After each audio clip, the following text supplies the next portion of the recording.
না, না বাবা, সেলাই আমার দ্বারা হবে না। এইসব আমি করতে পারব না। আমি অন্য কিছু শিখব কিন্তু সেলাই শিখব না। হ্যাঁ, ঠিকই শুনছ। এগুলো ঠিক আমারই বক্তব্য ছিল আজ থেকে ৫ থেকে ৬ বছর আগে। By the way hi, I am Shruti from Kolkata.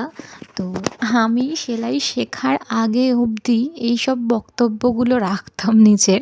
তো তখন বুঝতাম না যে জিনিসটা মানে কোনো জিনিসে ভালো লাগা, কোনো জিনিসকে তুমি যখন ভালোবেসে ফেলো, সেটা নিজের কাজই হোক না কেন, তো কতটা তুমি তার প্রতি আসক্ত হয়ে পড়ো, এটা আজ বুঝতে পারছি। দেখো, আজ সেলাই শেখার পরে এত সুন্দর, সুন্দর ডিজাইনস বানানো, বাইরে তো বলতে গেলে তোমার এখন সেলাই করানোর জন্য অনেক বেশি প্রাইস লাগে। যাই হোক, এখন বুঝতে পারছি প্রাইসটা কেন নেওয়া হয় এত বেশি দাম।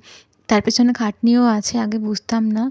তো এখন বুঝতে পেরেছি এইসব জিনিসের পিছনের কারণটা কী। তো যাই হোক, আজকের ডিজাইনটা কেমন লাগলো সেটা অবশ্যই কমেন্ট করে জানিও।